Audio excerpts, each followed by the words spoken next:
Bismillahirrahmanirrahim. Assalamualaikum warahmatullahi wabarakatuh.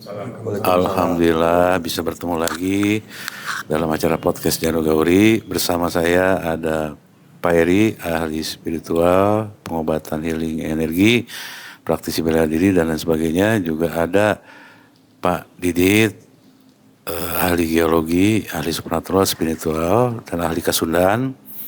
Juga ada Pak Jamak nih, ahli eksplorasi emas ya. Pokoknya apa yang ada dalam tanah nih, insya Allah ya, amin. Nah, kita nih pada pertemuan kali ini akan berbicara mengenai masih seputar dengan supernatural spiritual, tapi mungkin lebih kepada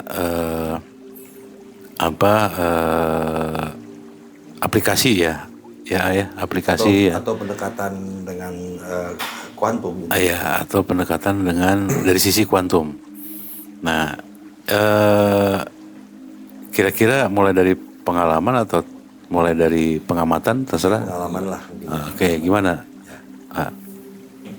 Bisa dimulai. Ya, silakan. Terima kasih Pak Haji Pidin, rekan-rekan semua. Jadi saya mencoba merangkum pengalaman aja. Jadi tidak menemukan suatu teori, tapi ini merangkum dan mencoba mengklasifikasi ya. Seorang atau pengalaman saya sebagai pernah berkecimpung di dunia spiritual, dalam tanda petik pernah Pak ya. Jadi dulu kita waktu zaman muda seneng ngulik Pak ya. Nah, dari yang ulikan itu ada beberapa hal yang saya temui tahapan-tahapan itu. Yang pertama, orang dulu kalau belajar spiritual ataupun supernatural, baik orang dari pengolahan tenaga dalam juga, itu menurut hemat saya dan kesimpulan saya, ada tahap pertama itu yang agak mudah itu terdeteksi dan mudah dieliminirnya, itu adalah yang bersifat gangguan makhluk astral, Pak. Itu yang paling rendah, Pak. Ya. Jadi kita berpegang patokan bahwa manusia ini harus lebih sempurna dari makhluk-makhluk itu. Lebih yakin, dan kita itu pasti jadi lebih, itu yang membuat kita, saya bilang agak mudah kalau yang itu. Berikutnya yang kedua, yang agak sedikit lebih sulit, itu adalah menghadapi ilmu orang, Pak. Bukan spiritual makhluknya, tapi ilmu orang. Misalkan kita menghadapi ilmu santet, menghadapi ini, gitu ya. Itu lebih agak sedikit di atas tadi yang kita mengelawan makhluk goib. Kalau makhluk goib ini kan hanya iseng, Pak. Iseng, entah itu di kuburan, entah di tempat keramat gitu ya. Atau bilang orang keentupan. Nah, yang kedua itu tadi melawan orang yang memiliki ilmu spiritual. Yang berikutnya itu adalah yang tidak berakal. Ya, contohnya adalah kita merekayasa alam, merekayasa tanaman maupun hewan. Jadi si energi spiritual kita itu bisa merubah, bukan bisa lah, memungkinkan kita untuk merubah kondisi-kondisi itu. Contohnya orang lahirnya menjadi pawang hujan, orang bisa menaklukkan alam, tanaman maupun hewan. Dan yang terakhir adalah merekayasa pikiran orang. Yang paling sulit itu. Jadi gimana? Aduh, besok saya menghadapi ujian lisan atau saya akan disidang. Ini gimana ya? Nah, jadi yang kita baca itu adalah pikiran orang itu yang akan mengganggu kita. Itu harus kita antisipasi, kan itu yang jadi sulit. Atau gini, mudah-mudahan si itu ulah nagih utang. Nah, salah satunya gitu lah.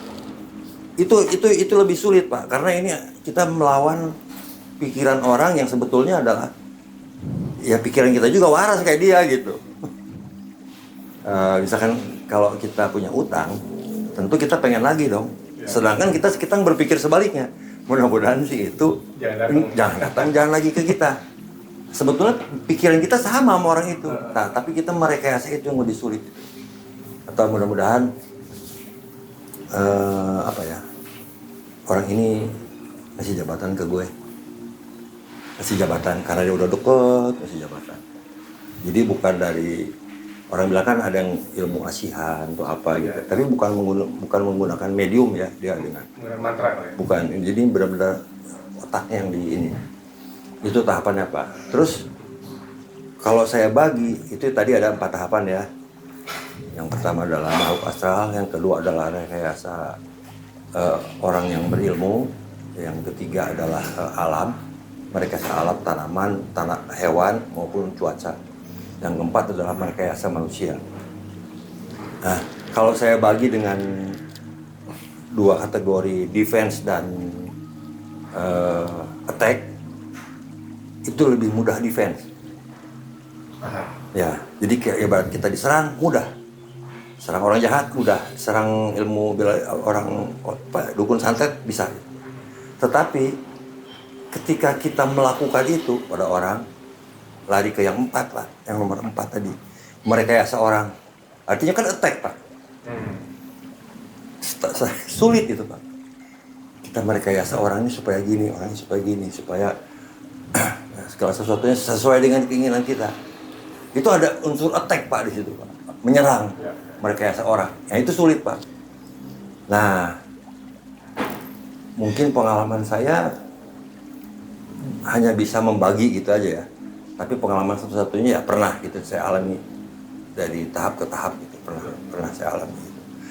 Sampai kesimpulannya ada 4 tahap atau dibagi 2 antara attack dan defense. Lebih sulit attack daripada defense. Ya mungkin nanti ditambah Pak berkembang dari 4 tahap atau 2 pembagian tadi. Wah ini menarik karena ternyata ada kategorinya nih. Ya menurut pemahaman Pak Didit nih.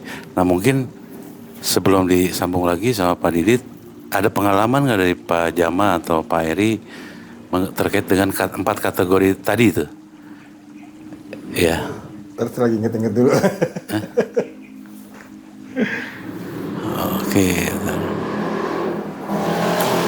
Oke, kalau mungkin dari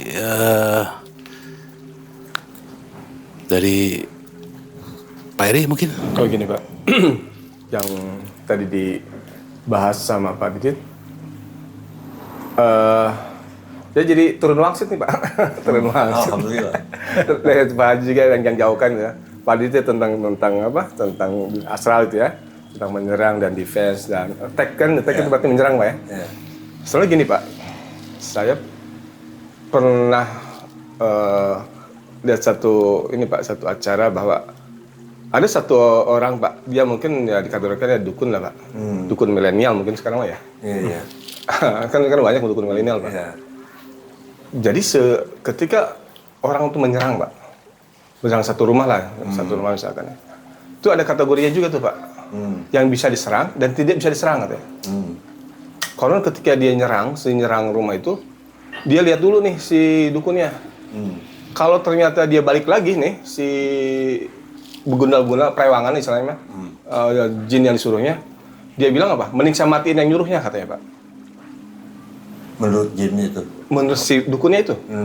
Daripada saya nyerang sini misalkan gitu. Artinya dia mau nyerang satu orang itu ya. Ternyata dia yang serang itu misalkan punya power yang tinggi gitu Pak.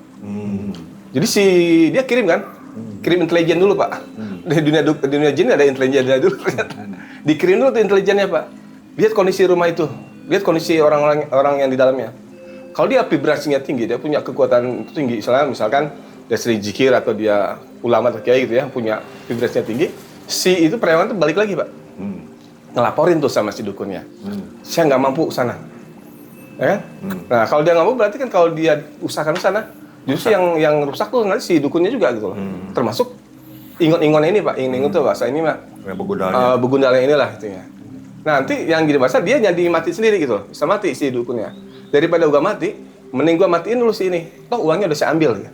Gitu dia bilangnya Pak. toh uangnya udah dibayar kan untuk nyihir atau nyantetnya si orang itu. Dan kategorinya gini Pak katanya, ketika rumah itu warnanya hijau, biru bagus, cenderung dia nggak mau nyerang Pak. Karena Pak, di dalam berarti orang yang berzikir katanya. Ada orang yang punya vibrasi tinggi Pak. Tapi kalau misalkan warna itu merah, itu bisa bisa disusupi, diterobos. Ternyata dia menyerang tuh dengan teknik itu Pak. Jadi ketika defense-nya itu tadi Pak, di pertahanan itu orang-orang yang punya vibrasi tinggi Pak. Orang yang sering mendekatkan diri gitu ya, orang ini. Dan itu pun warna-warna aura si rumahnya pun berbeda ternyata Pak. Dan ketika dia warna ini, dia ada defense, langsung dia diserang. Nah, dia bilang kalau daripada nanti dia sendiri yang kena, mending gua bunuh aja yang nyuruh gua gitu. Sampai gitu loh, Pak. Dukun itu. Dan itu luar biasa. Nanti video-video saya kirim deh, Pak. Video lama sih sebetulnya. Risikonya tinggi kali ya, Pak? Risikonya tinggi, karena kalau memang dia diusahakan untuk itu juga, yang mati justru begundalnya dan dia gitu. Karena akan balik ke dia. Daripada gitu, mending gua yang bayarnya gua habisin. Sampai kayak gitu loh, Pak. Gitu. Kalau dari saya gitu dulu, Pak. Coba Pak jawab. Itu kalau itu ada sisi, saya dengar cerita Pak Edi, ada sisi defense, ada sisi attack-nya ya. Jadi ada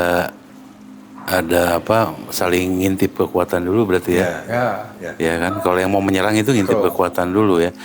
Nah, tadi Pak Didit bilang kan untuk attack ini sulit gitu. Ini kesulitannya tuh apakah dalam hal pengukuran kekuatannya atau dari sisi kitanya kan kadang-kadang bertentangan tuh ya. Kita mau offense gitu kan. Jadi gini, terima kasih. Pak Edi terima kasih gitu ya. Yang saya maksud tadi itu adalah seorang dukun yang benar-benar mumpuni dengan ilmunya, kesakti mandragunanya Pak. Ya. Jadi kalau dukun yang menggunakan medium begundal, nanti dia akan turun ke level yang pertama. Kita melawan begundal, itu yang mudah aja saya bilang. Ya. Nah kan ada dukun yang benar-benar menggunakan tenaga supranaturalnya dia Pak. Nah ya terus juga tadi Pak Tiki juga ceritakan attack ya, saling ngintip-ngintip dulu. Sebetulnya kalau yang tadi attack itu tidak perlu mengintip Pak. Gitu. Jadi ibaratnya saya misalkan pengen si A itu baik kepada saya, kan tidak ada tujuan apapun, tidak terlihat oleh medium apapun ya apa yang saya laksanakan. Bagaimana saya memancarkan sinyal bahwa saya ingin dibaiki oleh dia. Ya. Tapi kategorinya menyerang Pak sebetulnya, karena dia merekayasa orang, itu lebih sulit. Gitu. Jadi tidak diukur. Jadi kalau yang tadi saya bilang, kita balik lagi ya. Satu, melawan makhluk astral. Kedua, melawan orang yang punya ilmu sakti mandraguna, non menggunakan medium astral. Ya. Bisa tiba-tiba misalkan muntah darah. Itu agak-agak sulit gitu. Ya. Yang ketiga ini yang alam, tanaman, hewan. Itu ternyata makhluk hidup itu non akal, mereka juga bisa merespon kita gitu. Yang terakhir itu tadi merekayasa orang itu. Merekayasa orang tuh, aduh si bapak itu jahat, gak pernah ngelulusin gua datang diomelin, gua mau ujian, mau sidang. Nah, bagaimana dia? Ya tentu dia kalau ilmu dunia sih dia belajar. Iya. Ya udahlah. Tapi ini si mental ini, orang ini harus saya lumpuhkan. Ya. Berarti kalau saya tangkap sih bukan hanya santet ya Pak, pelet juga termasuk ini. Iya kan? Itu pelet termasuk yang kedua Pak. Iya, maksudnya dengan ilmu dia. Kan belum tentu juga ilmu Pak. Kayak duit bisa. Maksudnya kan gitu. Berarti kan merekayasa nih, kan tetap aja menyerang kan. Entah itu kan kita transfer duit dia gaib tuh Pak. Jadi mediumnya gaib ya? Mediumnya gaib kan. Maksudnya ya memang yang paling sulit yang merekayasa pikiran dan mentalitas orang gitu. Itu yang paling susah. Dalam misalnya apa, kalau kita mungkin harus face to face ya Pak ya, atau paling nggak via telepon kalau kayak gitu. Iya kan? Iya. Kalau yang mungkin yang disebut sebagian orang itu hipnotis kali Pak. Satu hipnotis bisa Iya juga kan? memberikan sugesti ya, memasukkan sugesti. Ya, iya. Kan tidak hanya kita mengirim kalau santet kan itu maksudnya yang satu itu Pak ya tadi ya kriterianya. Kalau ini kan lebih ke sugesti sama memanipulasi sih sebenarnya. Iya. Ini orang yang tadinya nggak suka bisa suka sama Iya, gimana? iya. Gimana caranya? Iya. Kan manipulasi bisa macam-macam Pak. Bisa pendekatan kan bisa dengan berbagai cara tuh. Tiap hari kita teleponin, ya kan? Ya kan? Ngirim bunga lah, Rokok bunga lah. bang lah, Iya. rokok lah, apalah segala macam. Mungkin itu Pak kayaknya Pak. Itu kan bisa orang yang tadinya sebel bisa jadi Ya. oh perhatian nih sama gue gitu kan. Jadi kan tidak hanya merekayasa itu tidak hanya untuk menyakiti gitu. Ya. Bisa juga kita merekayasa biar orang itu suka sama kita Ya, gitu loh. ya, ada tujuannya ini gitu ya. Iya, tapi kan itu sama-sama menyerang Ya, kan ya. sebenarnya Pak. Kriterianya menyerang, iya. berubah pola pikir orang. mindsetnya kayak kita gimana jadinya gitu kan. Ya, ya. Jadi menghipnosis secara pelan-pelan ya. Iya. Nah, ada juga kan seperti begini Pak, yang ada seorang miskin ditagih hutang, dibentak-bentak sama orang kaya. Dia itu misalkan tukang sol sepatu, itu pulang malah terus ya. Tujuannya adalah orang itu supaya sakit dan sebagainya gitu. Ya. Dan supaya dia lemah dan ditakut. Biasa nakolan paku ya terus aja dia gitu. Sambil Tapi bayangin. hati dan ini dia sana. Bisa jadi vibrasinya Pak. Nah, Sampai ke sana. kebayang balik ke sana ke ya? situ kan. Iya. Jadi, ternyata manusia ini ya benar-benar lebih canggih dari Ya. makhluk-makhluk itu Pak. Benar-benar lebih canggih Pak. Bisa langsung gitu. Bisa langsung Direct dia. direct ke orang Nah itu. itu kalau saya saya ingat dengan pernah Pak Eri ngobrol tentang ain tuh Pak. Ah ya, ain. Ya ain tuh kan itu juga soalnya ada vibrasi energi gitu ya. Kayak model di sosmed sekarang gitu ya. Orang suka pamer kekayaan segala macam, kecantikan terus orang ngelihat gitu. Orang ngelihat terus kemudian itu kalau bahasa agamanya ain katanya kan. Ya. Tapi kalau bahasa energi vibrasi mungkin sama dengan Pak Didit bilang itu sebenarnya mengirimkan energi dengki orang atau Hasad. nggak suka orang atau mungkin kekaguman juga yang Ya bisa. yang berlebihan atau kayak gimana itu bisa ngirim energi negatif Pak. Itu kemarin bukan saya yang ngomong Pak Eri itu ya. Ya. Itu gimana Pak Eri itu? Jadi emang ain itu sesuatu yang nyata sih Pak ya. Ain. Ain kan emang bisa melewati takdir ya ain itu memang. Jadi orang kalau misalkan dia hanya ditatap aja bisa sakit, jangan lewat langsung tatap face to face Pak. Lewat video yang dikirim gitu ya. Makanya dulu kan banyak tuh yang YouTube sebutnya apa namanya yang perempuan itu yang itu Instagram itu Influencer. influencer atau apa gitu yang suka nabi itu dia bisa kena ain Pak. Malah saya sering itu ada pasien yang suka pamerin babynya Pak, Oh iya. bayinya.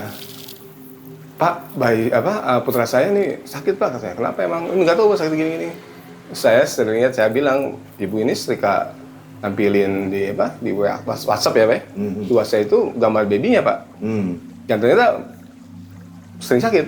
Terus saya bilang kuncinya terus bagaimana caranya? Ketika memang harus nampilin itu ya bawahnya bikin caption aja. Masya Allah tabarakallah gitu.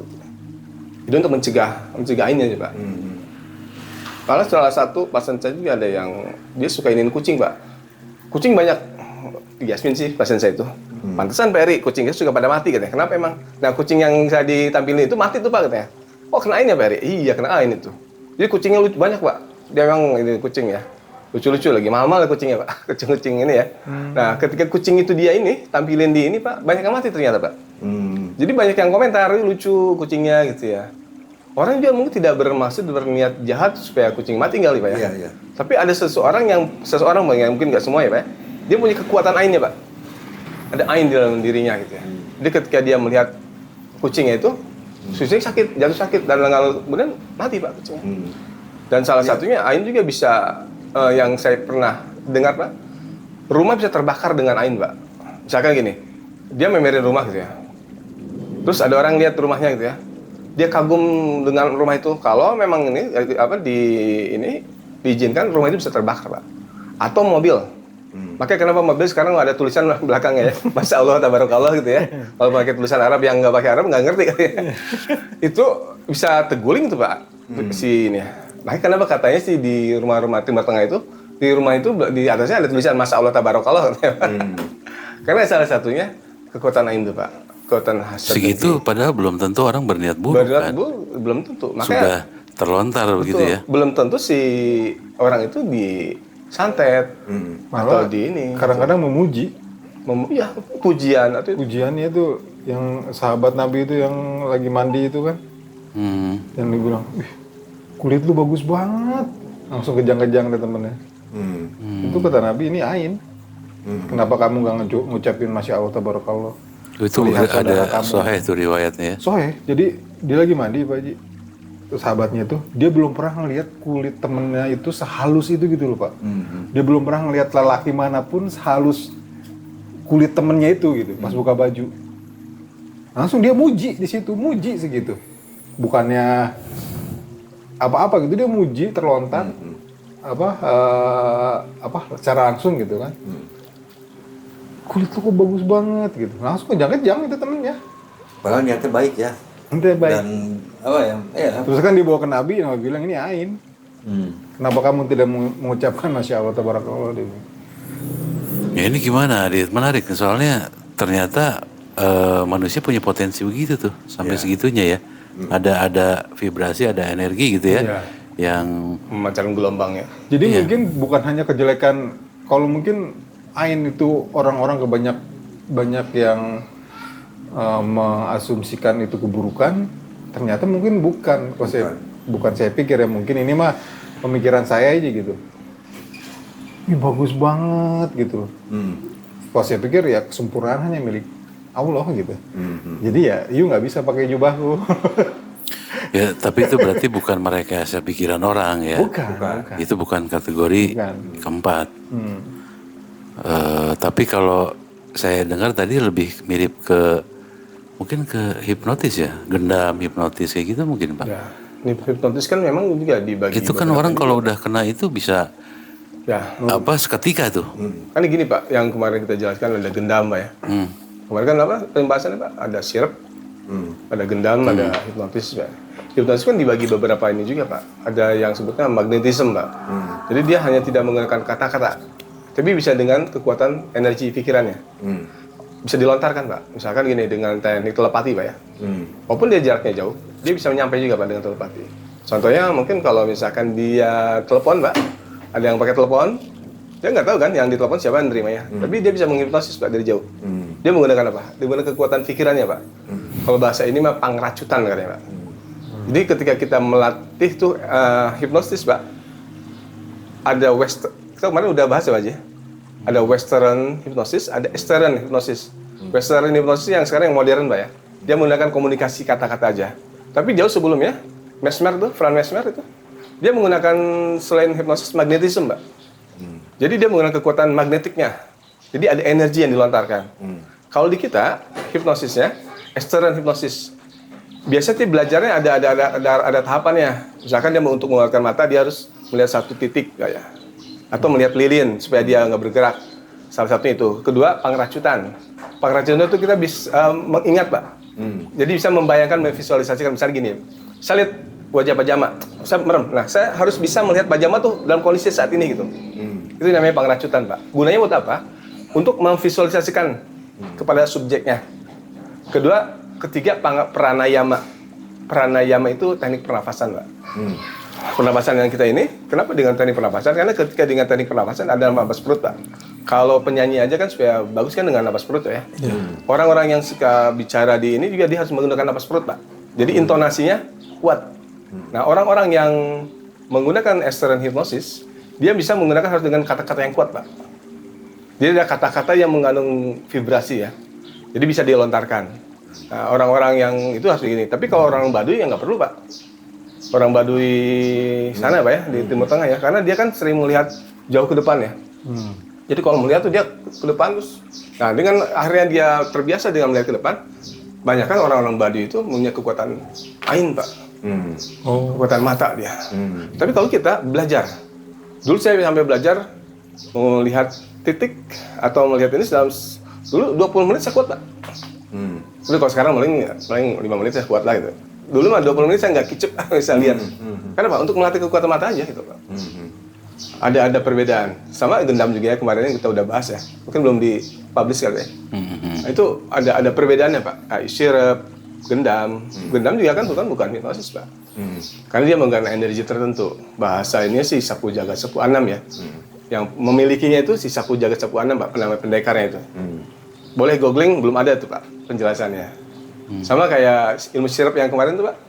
Yang kalau orang sirup kan banyak Pak, ada sirup dari Jawa ya. Ada sirup bahasa Sunda Pak.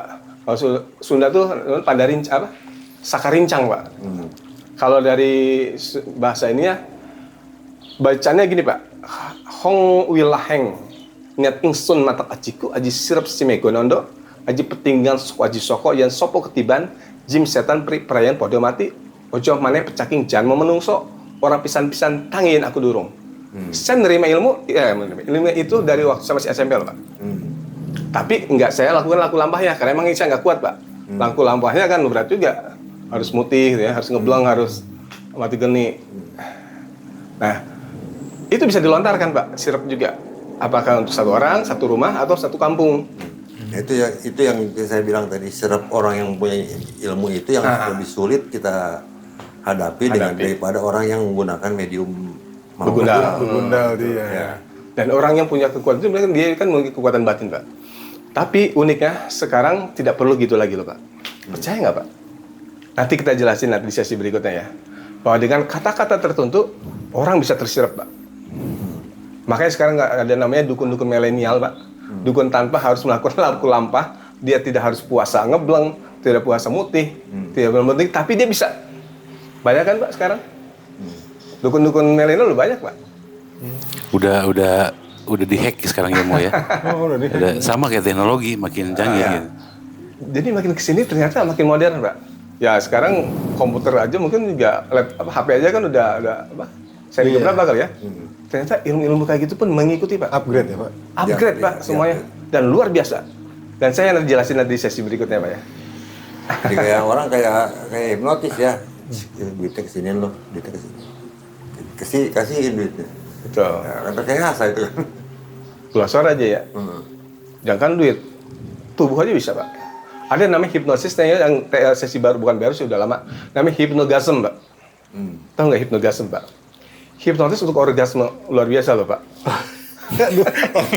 Ini nggak jadi untuk orgasme. Dan itu untuk enggak jadi gini Pak. Misalkan biasa kalau di klinik ini kan saya juga untuk klinik, tapi saya nggak sampai ke sana sih. Biasa saya untuk fobia segala macam gitu. Jadi hipnogasme itu orang-orang yang nggak pernah bisa nggak bisa orgasme Pak. Misalkan vaginismus Pak. Vaginismus itu gini, ketika perempuan itu dia punya kejadian dulu gitu ya, sampai dia mau ini berkuasa, dan sampai ketika dia nikah dia tidak bisa terbuka Pak vaginanya. Takut. Traumatik ya. Traumatik. Ada juga yang emang dia tidak pernah sekali dia tidak pernah mengetahui apa sih orgasme itu. Dan inilah sekarang banyak namanya hipnogasm Pak. Dan saya punya skripnya tuh Pak. Wah, boleh tuh. Skripnya tuh ada tuh Pak. Itu edisi tersendiri. Oh, edisi tersendiri Pak, itu karena luar biasa itu Pak. Itu mesti edisi berlangganan. Bayar dulu baru kita kasih. Ibu Pak. Iya, 10.000 Dan banyak kok Pak kejadian-kejadian yang tadi Bapak sebutkan ya, tentang apa kekuatan pohon ya. Ada satu namanya pohon Dewadaru Pak. Bapak tahu nggak pohon Dewadaru? Saya nanam pohon Dewadaru. Dewadaru itu kalau bahasa ini mas Sianto Pak. Sianto bahasa Cina, Sian tuh dewa, Tok tuh, jadi dewa Tok Pak. Orang Cina aja mengakui itu pohon ini dewa unggul. Dewadaru. Kalau kita orang Jawa Dewadaru Pak. Saya nanam yang pohon buahnya itu Pak, asam. Nanti saya bawain dah. Asam tuh buahnya tuh, pohon Sianto itu. Tapi lucu, dia ada 4 warna, dari hijau, kuning, orange, merah. Dan ternyata kayunya itu dia mempunyai kekuatan tertentu bagi yang mempercayainya Pak. Mereka sebutnya Dewadaru. Orang Cina bilang Sianto. Ya termasuk juga kayu stigi, bambu kuning juga. Bambu kuning atau kayu stigi Pak. Kayu stigi kan kalau yang asli itu ular aja kan nggak berani kan Pak. Kalau kita punya tongkat dari stigi, ular itu kan yang dari kayu sancang bukan Pak? Kayu stigi itu daerah mana sih Pak? Sancang ya? Karimun kalau nggak salah Pak. Ada ya. pinggir laut biasanya itu. Kayu stigi Pak, emang di laut dah. Kayak akar bahar juga kan, akar dia mengandung itu tertentu ya. Atau bidara Pak, kalau bidara pasti jelas. Karena memang bidara itu bisa mengusir jin Pak ya, kalau kita nanamnya. Dan saya juga nanam itu Pak, bidara. Kayak kelor, Kelor, nah. Itu bergizi itu. geprakin daun kelor. Iya, zaman dulu gitu kan kelor ya. Kamu ya. Oke, kelor ya, tapi kelor atau bisa juga sih ya, atau gali asem ya. Kalau zaman dulu kan orang kalau bikin tongkat pakai gali asem tuh Pak. Jadi bahwa si tanaman itu pun punya kekuatan-kekuatan tertentu ya. Iya. Bagi yang mempercayainya Pak ya, kayak apa sih keladi apa, yang warna hitam itu juga salah satunya itu. Gitu Pak, jamak Pak Haji, Ya, Pak Didit. termasuk gitu ya yang temuan Jepang itu bahwa tumbuhnya tanaman itu dipengaruhi oleh vibrasi manusia. Yang satu dikasih musik, yang satu diomelin, yang satu diketawain, beda-beda Iya, hasilnya. tumbuhnya gitu. beda-beda. Berarti dia punya respon terhadap manusia itu. Ya, respon. Mungkin responnya vibrasi kali Pak. Iya, vibrasi. Nah makanya apa yang menarik nih, karena sekarang udah 30 menit, nanti kita sambung ke sesi berikutnya. Yang menarik ini, bagaimana caranya atau pengalaman Pak Eri, Pak Didit mengenai mengirimkan vibrasi. Kan kalau bicara gini langsung ya, langsung gitu kita bisa speak lah. Tapi vibes-nya dapat. Nah gimana kalau jarak jauh tadi kita menghadapi suatu medan tempur, entah itu mau defense mau attack, tapi kita bisa menguasai gitu lah ya, menguasai keadaan gitu ya. Itu mungkin Pak Dit ya. Iya. Pengalaman. Nanti kita break dulu, kita sambung. Oke, sampai ketemu di podcast selanjutnya. Assalamualaikum warahmatullahi wabarakatuh.